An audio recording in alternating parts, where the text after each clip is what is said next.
Hello students, कैसे हैं आप लोग? I welcome you to this mathematics class. This is quantitative aptitude series chapter 7. Today we are going to do problem solving for questions for competitive exams. The relevant competitive exams which you have picked is KVPY essay, which is Kishore Vaigyanik Protsahan Yojana stream essay. Class 11th students are eligible for this exam. The second I picked is National Standard Examination for Junior Science, that is NSEJS. This is the first stage of International Junior Science Olympiad, relevant for class 9th students.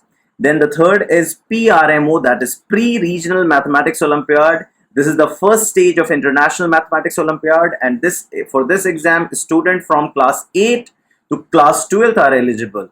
And students from class 8 to class 12, they are supposed to write the same question paper, and the cutoff for class 8 to 11th is going to be the same. So no matter whether you are in class 8 or 9, you don't get any advantage because of your age or because of your lower classroom. It's only the performance, that how you perform there in the exam, the cutoff and all, everything remains independent of which class you are.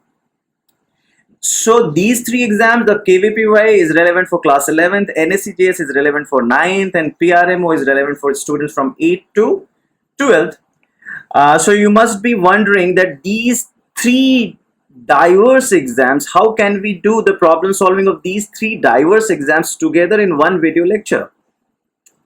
See, if you look into the mathematics syllabus of KVPY stream essay, the mathematics syllabus of NSEJS and the syllabus of PRMO, you will find that there is a major portion.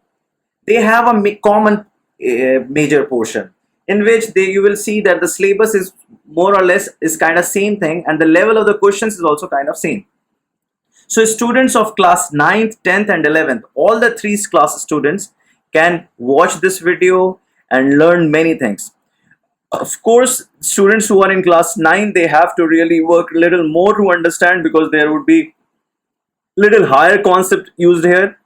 For a student of class 10th, of course, if you're looking for PRMO, and if you next year if you want to go for IIT, and if you are really interested in studying mathematics and really interested in developing your problem solving skills, then this is very much relevant. And the student who are in class 11th, basically this portion which we are going to cover, we have already covered in a section called IIT JEE Basic Mathematics. At the same time, these questions you would be getting various perspective that how to do the problem solving. So students from class 9 to 11th, it's a very, very important lecture for you all. So let's begin. Let's start the first question of the day. So the first question of the day, let me read it first. If x to the power 5 plus kx square, so it's a polynomial, is divided by x minus 1 into x minus 2 into x minus 3. So you have a 5-degree polynomial being divided by the product of three linear polynomials, which means it's a cubic polynomial. The remainder contains no terms. It's like here it is written teams, just correct it, it's terms. No terms in x square, then find the value of k. So what he's asking is that whatever the remainder comes, the remainder won't have x square term. Now if you look, it's a question of polynomial, and I'm sure students of 9 to 11th, everyone know what is polynomial and what is remainder theorem. So if you look into this, the polynomial is a 5-degree polynomial. Dividend here is 5-degree polynomial, and divisor here is a 3-degree polynomial. So when you divide any polynomial with a let's say if you're dividing a 5-degree polynomial with a 3-degree polynomial, then the remainder will definitely be a polynomial of a lesser degree of what divisor is, what the degree of divisor is. तो अगर degree of divisor 3 है, तो जो आपका reminder होगा वो 2 हो सकता है, 1 हो सकता है, 0 हो सकता है डिग्री में. जैसा कि आप नंबर सिस्टम में जानते हैं, अगर आप किसी नंबर को 7 से डिवाइड कर रहे हैं तो रिमाइंडर 0 हो सकता है, 1 हो सकता है, 2 हो सकता है, 6 तक हो सकता है. उसी तरीके से अगर आप किसी पॉलिनोमियल में, अगर किसी पॉलिनोमियल को आप लीनियर पॉलिनोमियल से डिवाइड करते तो रिमाइंडर कांस्टेंट होता है. अगर आप किसी पॉलिनोमियल को क्वाड्रेटिक पॉलिनोमियल से डिवाइड करते हैं तो रिमाइंडर लीनियर भी हो सकता है, कांस्टेंट भी हो सकता है.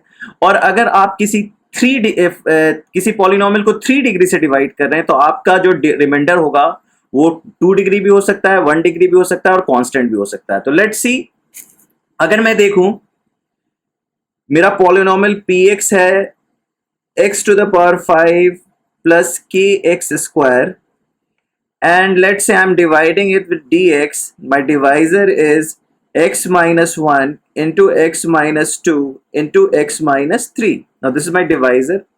So let's say the quotient is going to be qx, which is going to be a 2 degree. Why it is going to be a 2 degree? Because it is a 5 degree and it is a 3 degree. So definitely the quotient is going to be 2 degree. And let's say the remainder rx would be ax square plus bx plus c. Why do I say that ax square plus bx plus c? Because the remainder is going to be a degree less than 3 degree. So it is going to be either 2 degree, 1 degree or constant. So let's take it's a 2 degree. Now it says the remainder contains no terms in x square, which means ax square is not there. So you can say the remainder is basically rx is bx plus c.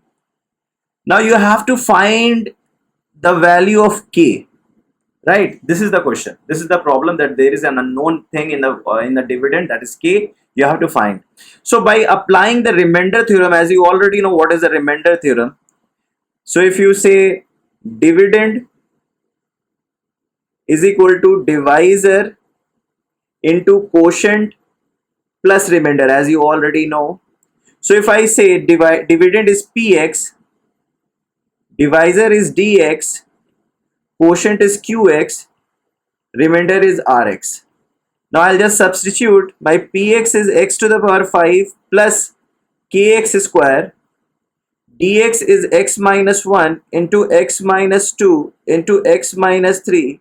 I don't know my qx, I'll just write it as qx, and my rx is bx plus c, right? This is the remainder theorem, we have applied it. This is like a algorithm which needs to be known for dividing any polynomial. Now let's say we have to find the value of k. So what we are going to do now, that I know this is x minus 1. So if I substitute 1 in this equation, this whole thing evaporates. Let's see. So if I substitute x is equal to 1, I get 1 to the power 5 plus k into 1 square plus 1 minus 1 into 1 minus 2 into 1 minus 3 into q1 plus b into 1 plus c. So definitely this things evaporates because 1 minus 1 is 0. So 0 into anything is 0. So what you get is 1 plus k equals b plus c. So this is your first equation. 1 plus k equals b plus c. So let's keep it here and call it first equation. Now similarly, I am going to put x is equal to 2. I am going to put x is equal to 2 because the moment I put x is equal to 2, the x minus 2 terms evaporate, the whole thing evaporates. So this will become 2 to the power 5 plus k into 2 square is equal to b into 2 plus c, because everything gets evaporated. I am just left with the remainder. So this becomes 32 plus 4k is equal to 2b plus c. So this is my second equation. Now let's look for the third one. के लिए now I know this is x minus 3. So what I can do is I can replace x by 3. So the moment I replace x by 3, this becomes 0. The whole thing becomes 0. So what I get is 3 to the power 5 plus k into 3 square equals 3 into b plus c. So this is my third equation. So now just copying these three equations on my next page. So I'm just writing my first equation is, so my first equation is k plus 1 is equal to b plus c. This is my first equation. My second equation is 32 plus 4k is equal to 2b plus c. This is my second equation, right? And third equation is 3 to the power 5, that is 243 plus 9k equals 3b plus c. This is my third equation. Now, since I have three unknowns and I have three equations, so I can find all the unknowns, but we just need to find k here, so we don't have to find b and c. If the question is that you have to find the remainder, then you have to find b and c also.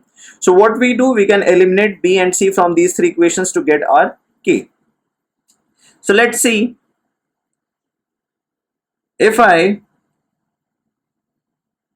try to write this first equation, c can be written as k plus 1 minus b. C can be written as k plus 1 minus b, and I am going to replace c in the second equation. Then it will become 32 plus 4k is equal to 2b plus k plus 1 minus b. So this is my second equation now after substituting equation 1 here, right? Similarly, my third equation would be 243 plus 9k equals 3b plus k plus 1 minus b.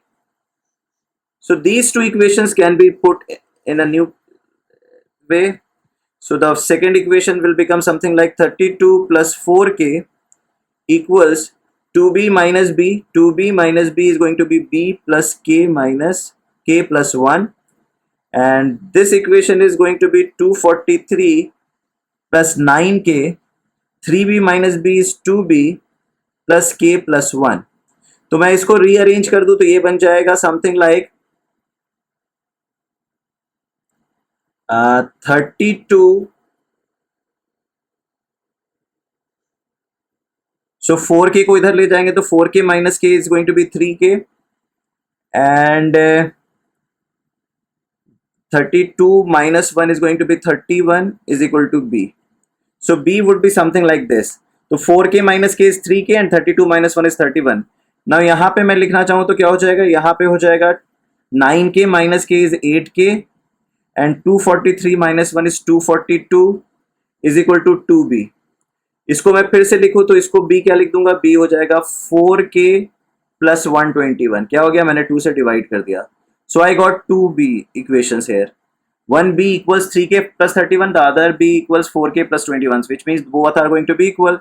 So 3k plus 31 equals 4k plus 121.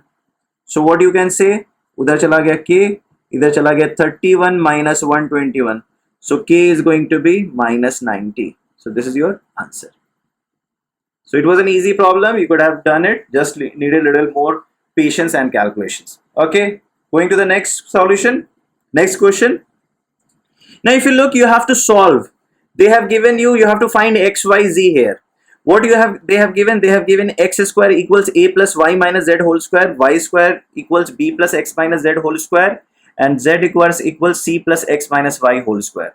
So this looks a little complicated, but it is very symmetrical, so you would be able to say, let's say मैं first equation को लिख सकता हूँ x square minus y minus z का whole square equals a.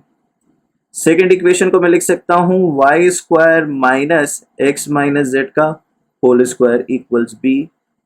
Then I can write z square minus x minus y का whole square equals c. Now first equation, ये first equation है मेरा, ये है सेकेंड इक्वेशन और ये है थर्ड इक्वेशन. फर्स्ट इक्वेशन को मैं फैक्टराइज कर दूं तो क्या बन जाएगा, ये बन जाएगा x plus Y minus Z into x minus y plus z. a square minus b square मैंने लगा दिया. This is perfect square. The difference of two square is a plus b into a minus b. You already know this identity. So this is going to be a. So this is your first equation. Second can easily be factorized and written as y plus x minus z into y minus x plus z. That can be written as b, the second equation. Now third can be written as z plus x minus y into z minus x plus y equals c. If you focus here, this x plus y minus z and x plus y minus z, you see both are same. Now if you look here, x minus y plus z, and these are same, and you see y minus x plus z and z, these are same. So if I multiply equation 1 into equation 2 into equation 3, so what I am going to do, equation 1 into equation 2 into equation 3, I'm just going to multiply, so this guy becomes, तो आप देख सकते हो green one is x plus Y minus z का whole square, blue one is x minus Y plus z का whole square, and this z minus x plus y को मैं minus x plus y plus z भी लिख सकता हूँ just to maintain the order, is equal to a B c, right. Now if I try to take a square root, I'll get something like x plus y minus z into x minus y plus z into minus x plus y plus z is equal to plus minus under root abc. So this is my extraction. I'll just take this to the next page. So this becomes the most important extraction. The second extraction is this. Just take this.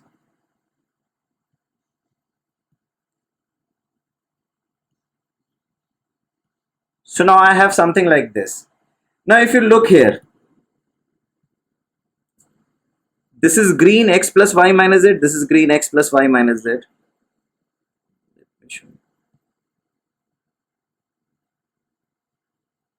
So this is green, this is green. Now this is blue, this is blue. Now green into blue gives me A. तो अब मैं क्या लिख सकता हूं, मैं लिख सकता हूं minus x plus y plus z equals plus minus root A B C upon a, because this is nothing but A.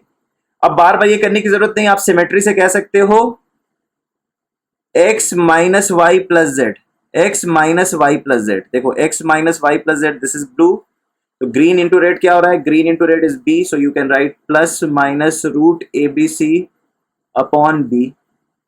Similarly आप कह सकते हो x plus Y minus Z, X plus Y minus Z कौन सा हो गया, ये हो गया. तो now you need blue into red, blue into red क्या है सी, तो क्या हो गया plus minus root A B C by C. So this is the most important extraction from this slide. Sorry. So I just take it here. Now just focus here, just look into these two equations, the green ones. If you add them together, what will happen, x will subtract x and y will subtract y, so you will just get 2z is equal to plus minus root abc upon a plus root abc upon b, which you can say z is equal to plus minus half root abc बाहर निकाल के आप कह सकते हो 1 by a plus 1 by b. So this is going to be your z. Similarly अब आपको बार बार करने की जरूरत नहीं, सिमेट्री फॉलो कर सकते हैं. x is equal to plus minus half root abc, x में z में 1 अपॉन सी चला गया तो x में 1 अपॉन a चला जाएगा, so you will get with 1 upon b plus 1 upon c as your answer, and your y would be plus minus half root A B C, since y में 1 upon b गायब हो जाएगा, so 1 upon a plus 1 upon c. So these are your x y z. I am sure क्या कहते हैं आप इस type के सवाल को आराम से हैंडल कर लेंगे. आगे बढ़ते हैं. Question number 3, let's see.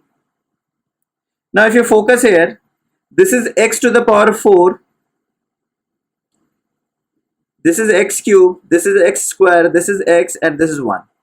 Now you see the center part is 26x square. At the same time left hand side you have this and this, so the coefficient is very much symmetrical.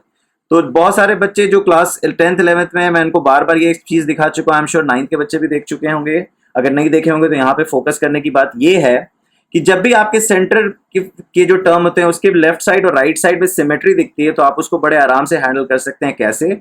आप इस equation को बड़े आराम से reducible to quadratic form में कर सकते हैं. कैसे? I will just divide both side by X square. तो आपने सब कुछ किया तो एक्स टू द पावर 4 क्या बन गया, एक्स स्क्वायर बन गया। ये क्या बन गया, ये एक्स बन गया।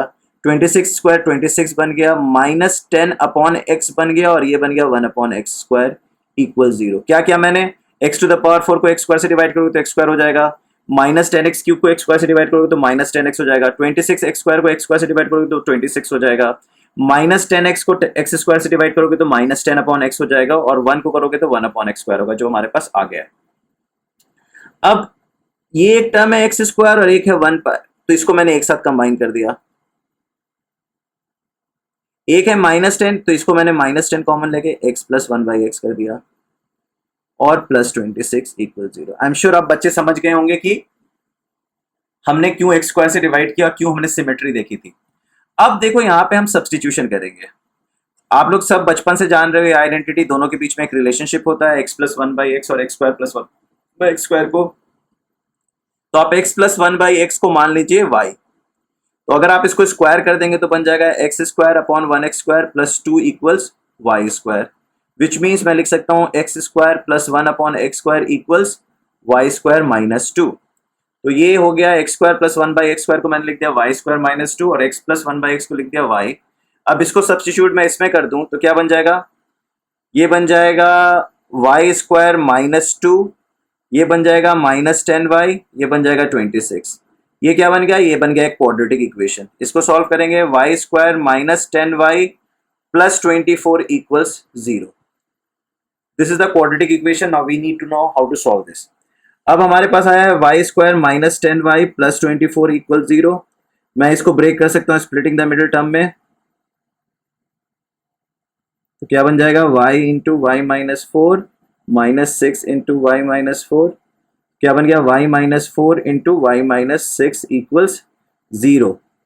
तो मेरे पास दो सॉल्यूशन आया y में, एक हो गया y इक्वल्स 4 और y इक्वल्स 6।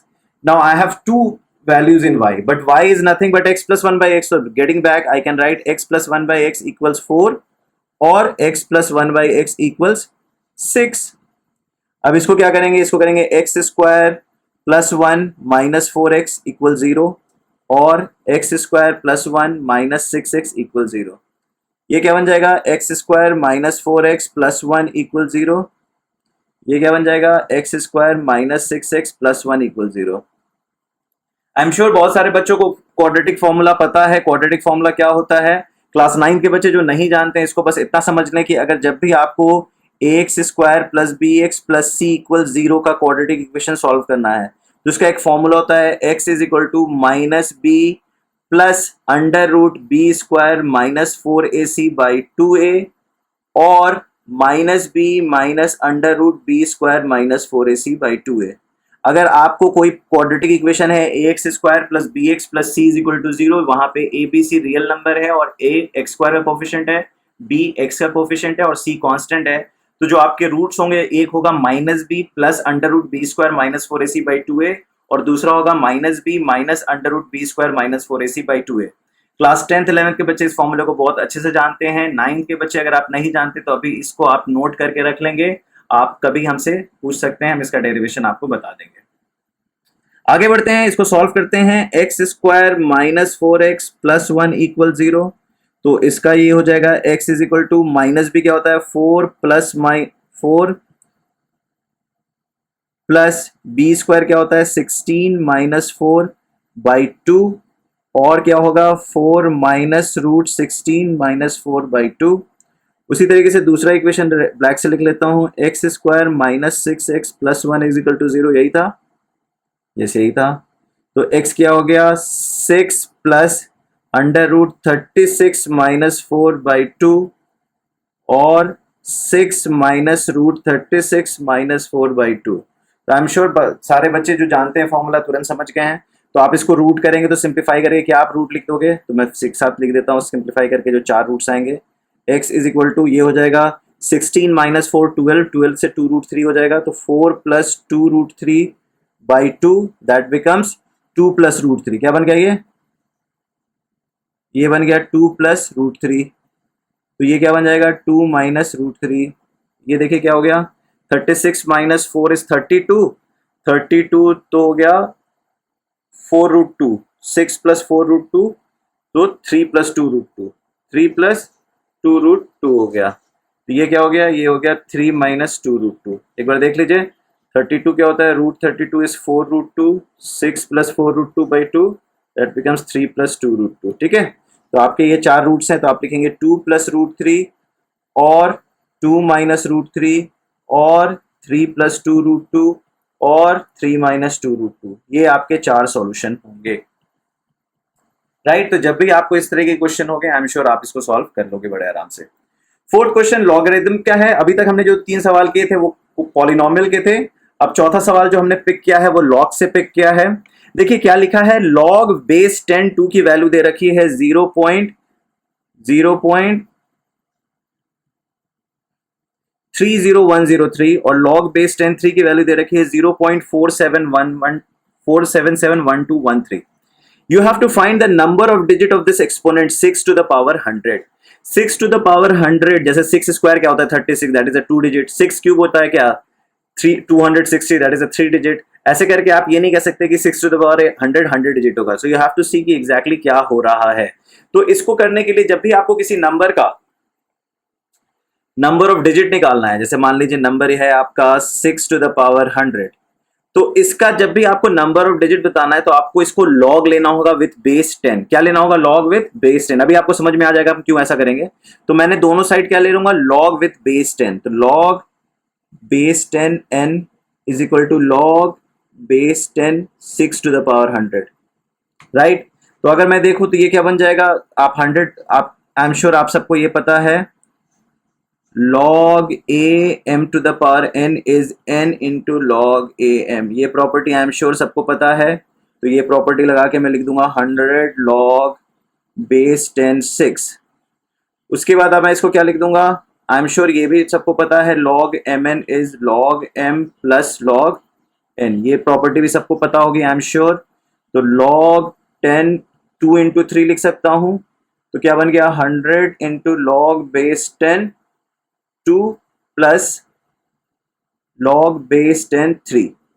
अब लॉग बेस 10 2 की वैल्यू क्या दे रखी है 0.301030 और लॉग 3 की वैल्यू क्या दे रखी है 0.47711213। अगर मैं दोनों को ऐड कर दूं that will be log 2 plus log 3। तो ये बन जाएगा 13, ये बन जाएगा 5, ये बन जाएगा 15, ये बन जाएगा 8, ये बन जाएगा 7, ये बन जाएगा 7। तो ये हो गया क्या 100 इंटू 0.77811513।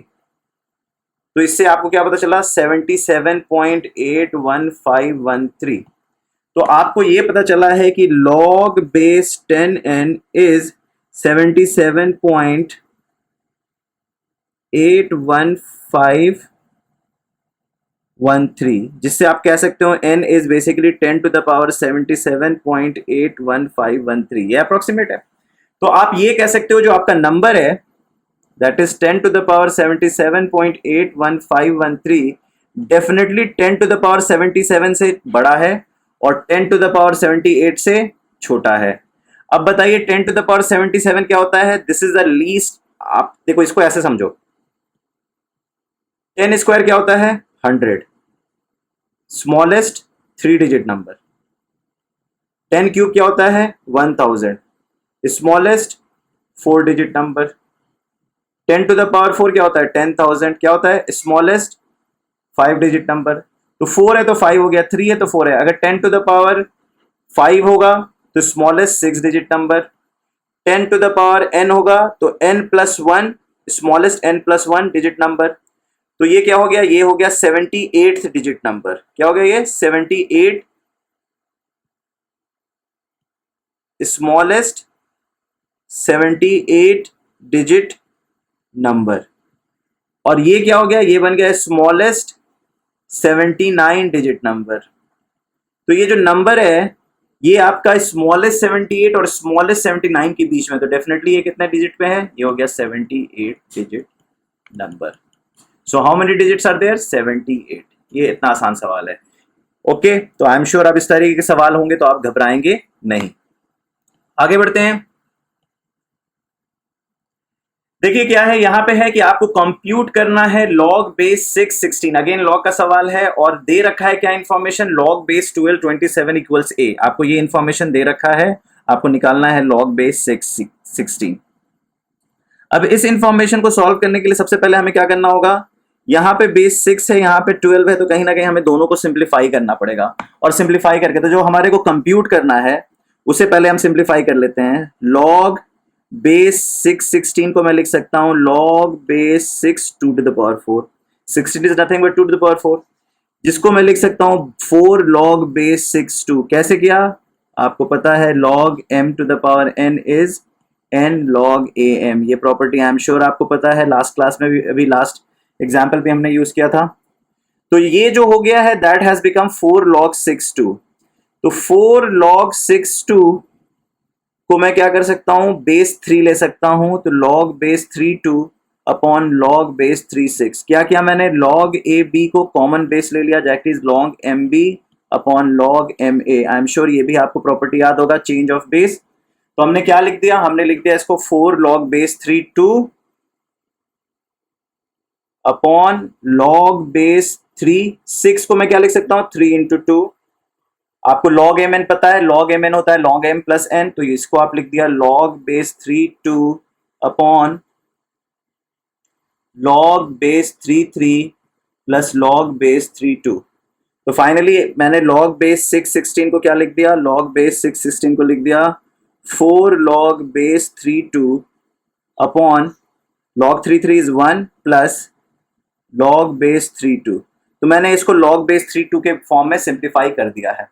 अब देखते हैं दूसरा वाला जो a है उसको, उसमें क्या है, उसको रेड से देख लेते हैं। log बेस 12 27 को मैं लिख सकता हूँ 3 cube is equal to a।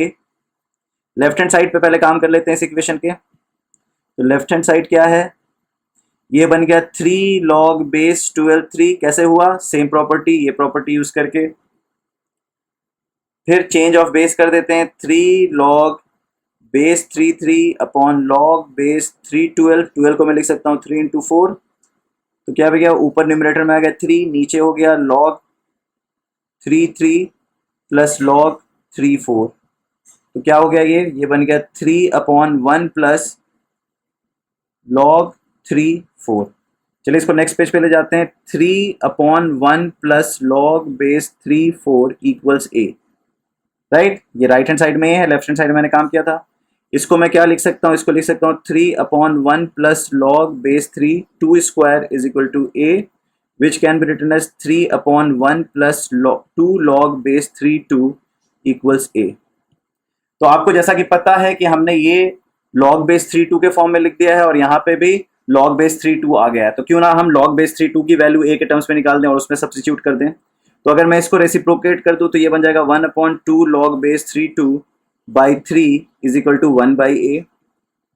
फिर क्या बन जाएगा, 1 plus 2 log base 3 2 is equal to 3 by a। फिर क्या बन जाएगा, 2 log base 3 2 is equal to 3 by a minus 1, जिसको मैं लिख सकता हूँ 3 माइनस a बाई a।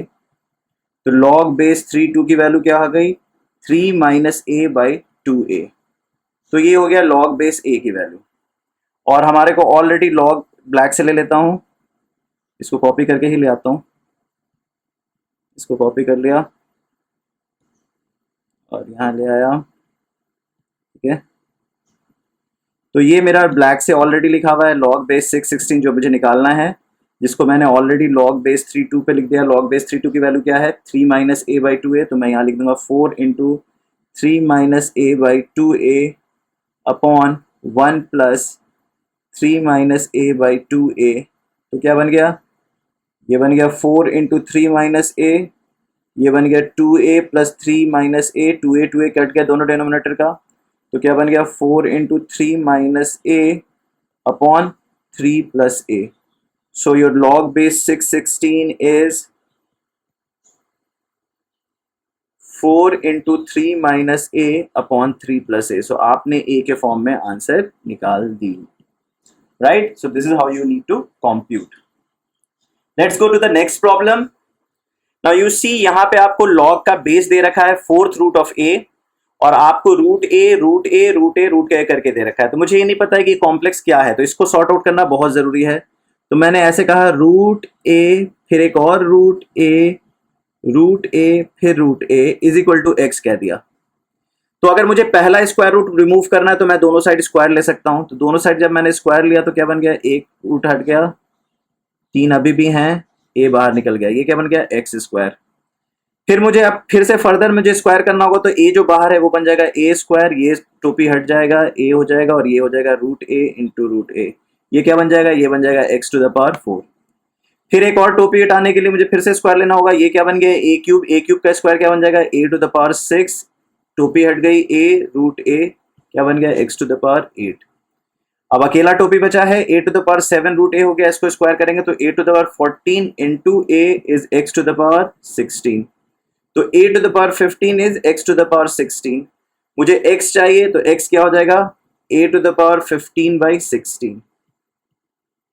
तो मैं अब ये कह सकता हूं, जो रूल से लिख लेता हूं, तो log base a to the power 1 by 4 that is the base, यहां पे क्या आ गया a to the power 15 by 16।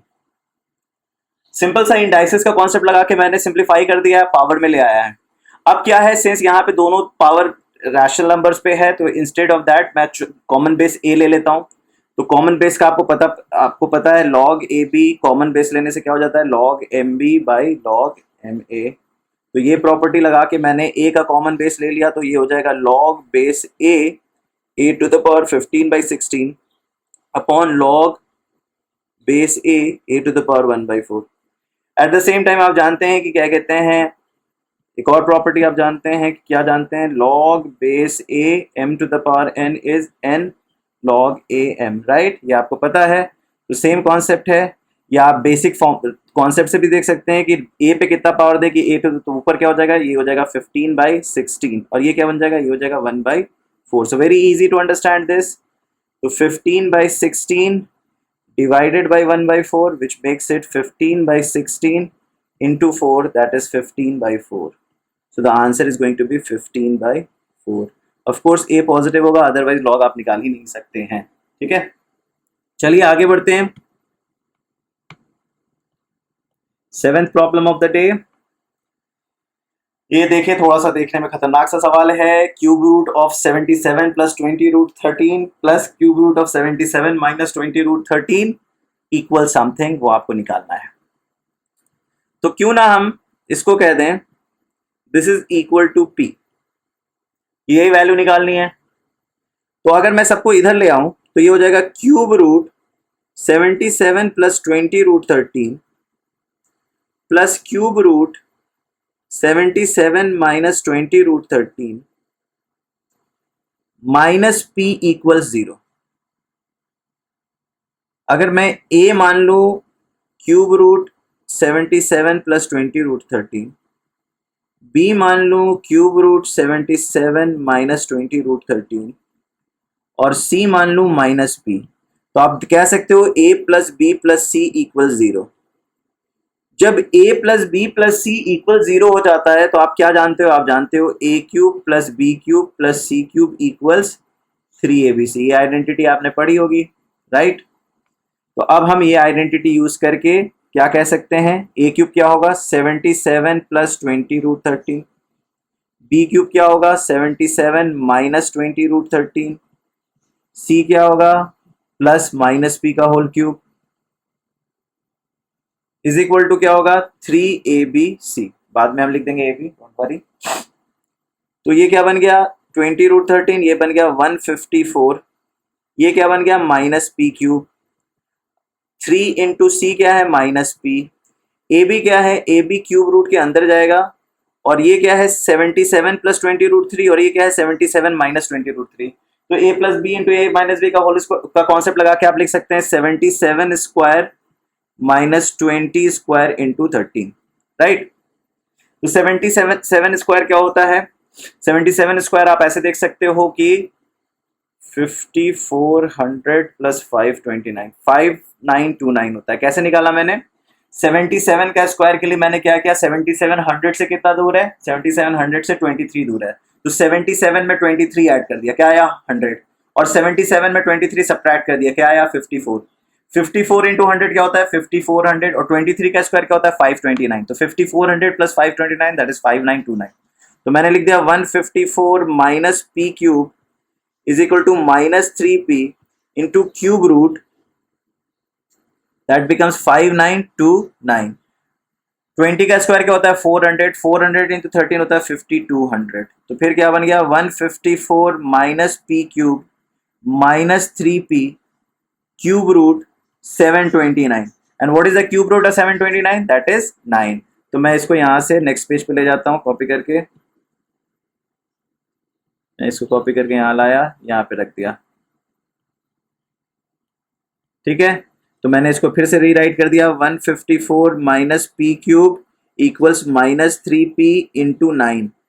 तो अगर मैं रीअरेंज किया तो मैं बन गया P cube minus 27p minus 154 equal 0। ना this is the cubic equation. अगर मैं इसका रूट निकाल दूं तो इसका one of the root is going to be p, जो मैं डिसाइड कर सकता हूं। अब क्यूबिक इक्वेशन का रूट निकालने के लिए क्या तरीका है? Hit and trial. और हिट एंड ट्रायल हमेशा काम करता नहीं है, लेकिन यहां पे आप थोड़े से लकी हो। यहां पे थोड़े से लकी इसलिए हो क्योंकि यहां पे आपका पी स्क्वायर टर्म नहीं है, बेसिकली 3 टर्म्स में आ गई। और जब चीजें 3 टर्म में आ गई तो स्प्लिटिंग द मिडिल टर्म वाला कॉन्सेप्ट बहुत सही काम करता है।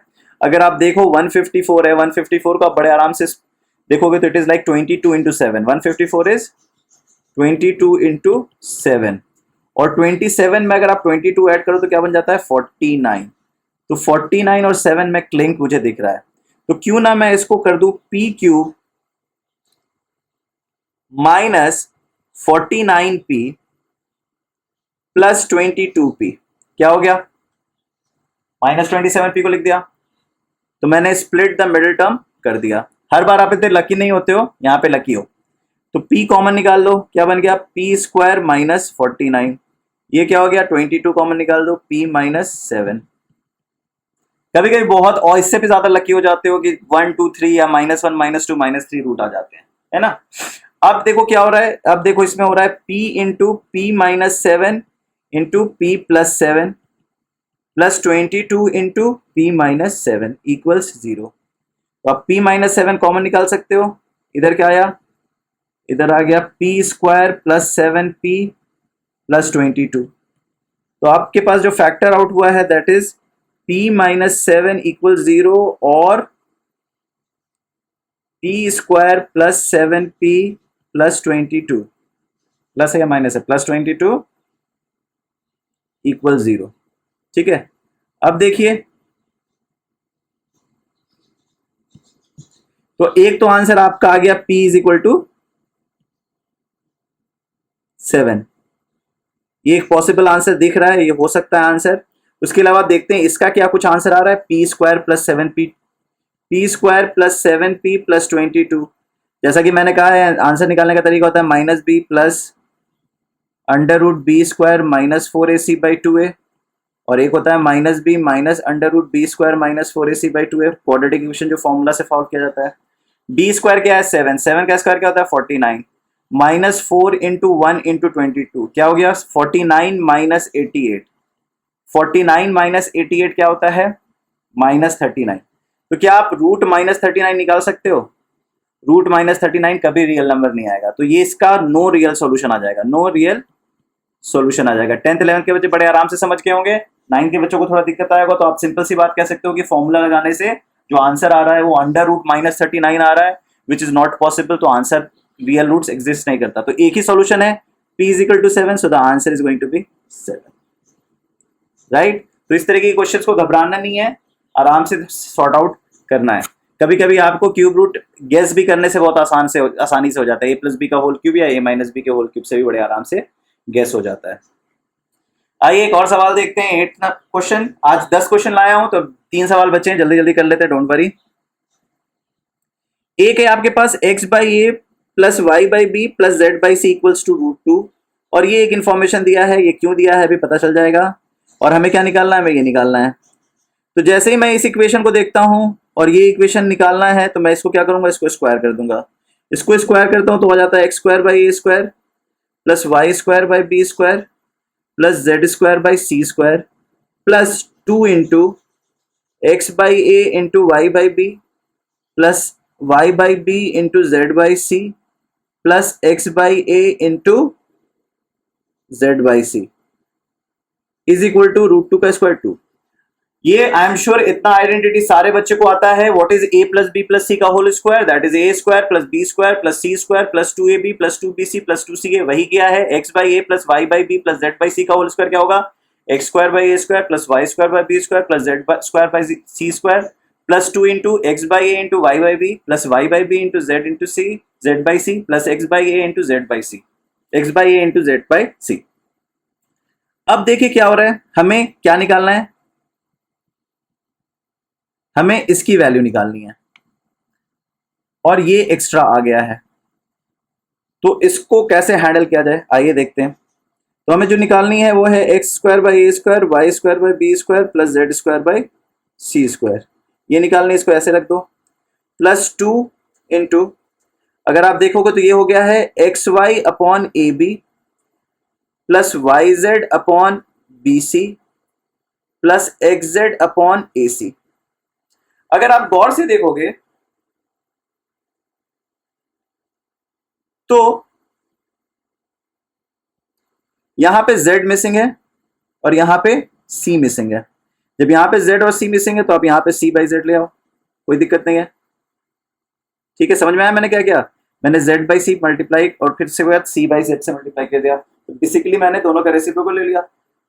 उसके बाद देखो क्या हुआ, यहाँ पे x मिसिंग है, यहाँ पे a मिसिंग है, तो उसको ठीक कर दिया, a बाई एक्स ले आया तो हैंडल हो गया। और फिर देखो क्या है, यहाँ पे y मिसिंग है और b मिसिंग है, तो y ले आया, b ले आया, फिर b ले आया, y ले आया। तो अब देखो क्या हुआ, ये तो एज इट इज आ गया X square by A square plus Y square by B square plus Z square by C square plus 2 into, अब देखो सब में X Y Z X Y Z X Y Z, फिर देखो A B C A B C A B C, तो ये खट से बाहर आ जाएगा, तो एक्स वाई जेड बाहर आ गया, ए बी सी बाहर आ गया, अंदर क्या रह गया, अंदर रह गया C by Z plus A by X plus B by Y which is equal to 2। ये इक्वेशन राइट। इसको लेके चलते हैं नेक्स्ट पेज पे।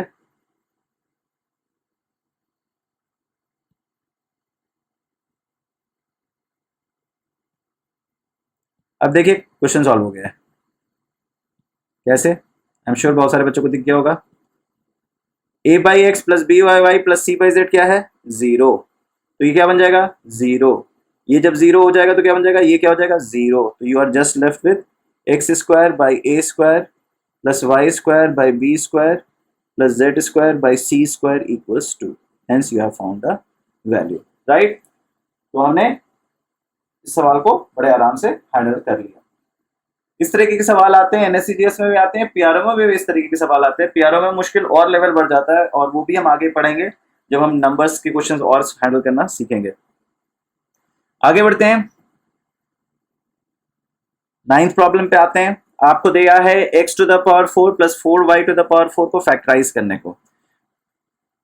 सिंस पावर 4 को फैक्टराइज करना मुश्किल होता है, जैसा आपको पता है, खास करके इवन पावर के सम को आपको पता है X square plus Y square का फैक्टराइज करना मुश्किल होता है क्योंकि हो ही नहीं सकता X square plus Y square. लेकिन यहाँ पे कुछ कमाल हो रहा है, वो कमाल क्या है वो देख लेते हैं। एक्स टू द पावर 4 को मैं लिख सकता हूँ एक्स स्क्वायर का स्क्वायर और इसको लिख सकता हूँ 2y स्क्वायर का स्क्वायर। अब मैं ये एक परफेक्ट स्क्वायर है, ये एक परफेक्ट स्क्वायर है। परफेक्ट स्क्वायर प्लस परफेक्ट, इसको मेकिंग परफेक्ट स्क्वायर करने के लिए मैं इसका 2ab टर्म ले आता हूँ, 2 into X square into 2y square. जो मैं लाया हूं मुझे सब्ट्रैक्ट भी करना है, -2 into X square into 2y square, जो लाया वो सब्ट्रैक्ट कर दिया। अब आप गौर से देखो, ये जो है ये क्या हो गया, A square plus B square plus 2ab के फॉर्म में। क्या आ गया, A square plus B square plus 2ab के फॉर्म में। What is A square plus B square plus 2ab, A plus B का होल स्क्वायर। तो ये क्या बन गया, ये बन गया X square plus 2y square का होल स्क्वायर माइनस ये क्या हो गया 4 into X square Y square right.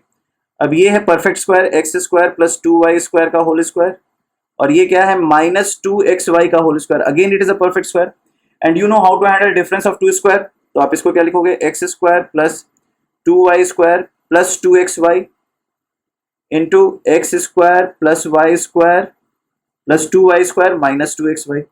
आप इसको फर्दर ठीक कर सकते हो, x square plus Y square plus 2xy।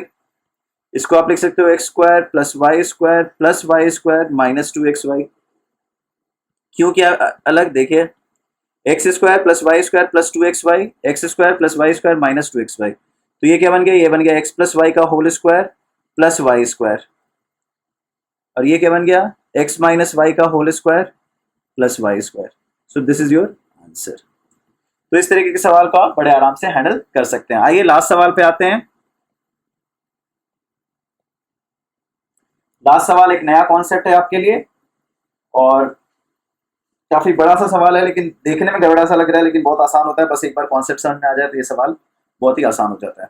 सबसे पहले एक टर्म यूज हो रखा है, एक एक्सप्रेशन यूज हो रखा है 30 फैक्टोरियल। बहुत सारे बच्चे इसका मतलब जानते हैं, बहुत सारे बच्चे इसका मतलब नहीं जानते हैं।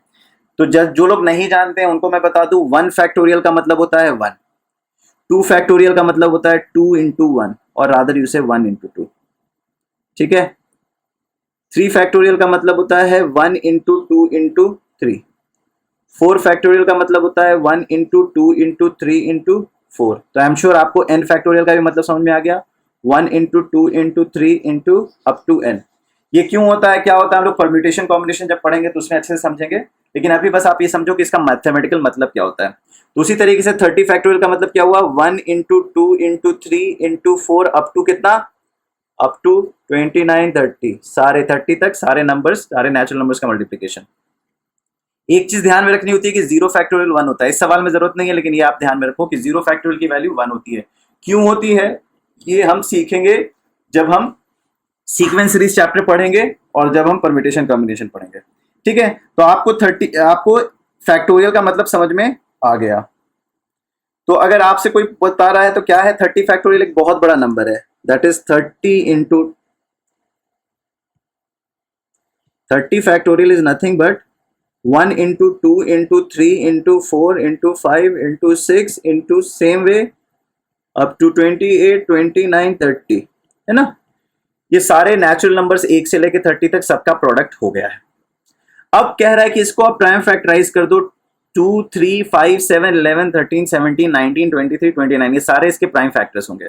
तो आपसे पूछ रहा है कि टोटल जो पावर्स होंगे वो पावर्स का सम क्या है। तो सबसे पहले आप देखो, पहले 2 के पावर्स पे बात करते हैं, 2 पावर a। तो बताइए 1 से लेके 30 तक, 1 से लेके 30 तक कौन कौन से नंबर है जो 2 से डिविजिबल हैं, 2 4 6 8 ऐसे करके कहां तक है, 30 तक, राइट। तो इसमें 2 सब में एक 2 है, तो कितने 15 2 हो गए, 15 2 है। उसके अलावा आप जानते हो 4 पे एक एक्स्ट्रा 2 होता है, 2 इंटू 2 होता है 4, 4 8 16, सॉरी 2 के साथ 4 भी होता है, 4 8 12 16 20 ऐसे करके कहां तक, 28 तक। तो आपको पता है 4 के पास एक एक्स्ट्रा 2 है, 2 के पास तो सिंगल है, 2 4 8 16 तक, 2 4 6 8 10 12 14 16 ऐसे करके 30 तक हर एक इवन नंबर्स के पास एक एक 2 है। 4 8 16 ये सब वाले के पास 2 2 2 है, तो उसमें एक एक्स्ट्रा ऐड करना पड़ेगा। तो कितने 4 वाले हैं, तो आपको पता है 7 4 वाले हैं, तो आपने उनका 2 भी ले आया। उसके बाद आपको पता है 8 के पास 3 2 होते हैं, 8 16 और 24 के पास कितने 2 होते हैं, 3 होते हैं, और अभी 2 ही काउंट हुआ है, तो आप क्या करोगे, इसमें 3 आ जाएगा, राइट। उसी तरीके से 16 के पास 4 2 होते हैं, 16 के पास कितने 2 होते हैं, 4 होते हैं, काउंट 3 ही बार हुआ है, तो एक एक्स्ट्रा और आना पड़ेगा। तो आपको ये समझ में आ गया कि 2 कितने होंगे, तो हो सकता है 15 प्लस 7 22, 22 3 25 1 26, तो 2 टू द पावर 26 ये आपका a होगा। तो a की वैल्यू क्या आ गई, 26। समझ में आया क्या क्या, मैंने देखा कि कितने नंबर हैं जो 2 से डिविजिबल है, 15 नंबर है, तो 2 टू द पावर 50 निकाल दिया। फिर मैंने देखा 4 से कितने हैं, तो मैंने देखा 4 से 7 हैं, तो 2 टू द पावर 7 और एक्स्ट्रा निकाल दिया। फिर उसके बाद मैंने देखा 8 से कितने हैं, तो 2 टू द पावर 3, तो 8 16 24 3 निकल के आया, तो 2 टू द पावर 3 निकाल दिया। तीन तीन 2 निकाल दिया। फिर उसके बाद 16 में 4 2 थे, तो 16 कैसे थे, तो अकेला 16 था, तो एक और निकाल दिया। तो a के पावर कितने, 2 टू द पावर a में a कितने की वैल्यू होगी, 26 हो गई। सेम वे इसमें 3 की बंदे कौन कौन से हैं, 3, कलर चेंज कर देता हूं। अब मुझे 3 टू द पावर b देखना है, तो एक तो पता चल गया 3 6 ऐसे करके 30 तक कितने होंगे, 10 होंगे। अगेन 9 के पास 2 3 होता है, तो 9 18 27, इसके पास कितने हैं, इसके पास ये 3 निकल के आ गए। 3 ऐसे नंबर है जिसके पास एक्स्ट्रा 3 है, और 27 के पास 2 3 नहीं होते, 3 3 होते हैं, तो इसके पास एक और एक्स्ट्रा पड़ा हुआ है, तो यहां से एक निकल के आ गया। तो b 3 टू द पावर कितना हो गया, 14, तो b की वैल्यू क्या हो गई, 14, राइट। तो a की वैल्यू 26, b की वैल्यू 14, a की वैल्यू 26, b की वैल्यू 14, ये हमने अभी निकाल दिया है, ठीक है। पेशेंट रखना है, पेशेंस रखना है, कोई दिक्कत वाली बात नहीं है। अब 5 टू द पावर c निकालना है, तो 5 10 ऐसे करके 30 तक कितने नंबर हैं, 6 नंबर है। उसके बाद 25 के पास 2 होते हैं 5, तो 25 कितने, अकेला है, तो c की वैल्यू क्या हो गई, 7, 5 टू द पावर 7 निकल के आ गया। उसी तरीके से अब आ जाएगी प्राइम नंबर 7 के साथ, 7 के 7 14 21 28, 4 लोगों के पास 4 हो गए। 49 30 से ऊपर है, तो और किसी के पास एक्स्ट्रा 7 नहीं है, 7 14 21 28 के पास ही है, तो 7 टू द पावर 4 निकल के आ गया, तो d की वैल्यू क्या हो गई, 4। उसी तरीके से 11 हो गया, 22 हो गया, 2 ही बंदे हैं, तो e की वैल्यू क्या हो गई, 2। फिर आ जाओ 13 हो गया, 26 हो गया, अगेन f की वैल्यू क्या हो गई, 2। फिर 17 कितना है, 17 अकेला है, तो g की वैल्यू क्या हो गई, 1। 19 अकेला है, तो h की वैल्यू क्या हो गई, 1। 23 अकेला है, तो i की वैल्यू कितनी हो गई, 1। 29 अकेला है, तो j की वैल्यू कितनी हो गई, 1। तो आपको पता चल चुका है a is 26, b is 14, c is 7, d is 4, e is 2, f is 2, g is 1, h is 1, i is 1, j is 1, है ना। तो देखो 10 टर्म्स हैं, 10 हो गए। 26 plus 14 is 40, 40 plus 7 is 47, 47 plus 4 is 51, 51 plus 4 is 55, 55 plus 4 is 59. So the answer is going to be 59. Right? This finishes your chapter 7. In the next class, we'll be coming with more number of questions. We'll be going into number theory. We'll be going more into polynomial, logarithm, indices, and we'll also get into geometry also, and also in terms of combinatorial also, and whatever topics we are covering in this problem solving exercises. This is very relevant for class 9th, 10th, and 11th. Class 9th students who are looking for NSCJS exam. Class 10th if you are looking for PRMO or for IIT JEE next year. 11th students if you are looking for KVPY and basic maths. These are the must thing. So I'm sure you learned a lot. At the same time, class 11th students will be soon having a revision series where we'll be doing a revision of the previous topics which we have covered. Only for class 11 students, we'll be doing revision through problem solving, where we'll be covering more difficult problems, where we'll be revising the whole concept through solving problems, and where we'll be solving advanced level problem as well. Okay बच्चों, so let's meet very soon. I hope इसमें मैं कोई assignment आपको नहीं दे रहा हूँ आज. You just sink in with the 10 questions which we have discussed. Maybe 1-2 दिन में मैं आपके class group पे assignment भिजवा दूंगा. No assignments being attached to the file. आपके इस वीक टेस्ट भी काफ़ी हैं, so just keep your self relax, और ये 10 सवाल में हमने जो चीज़ें सीखी है उसको अच्छे से मास्टर कीजिए. All the best, bye bye, see you, take care.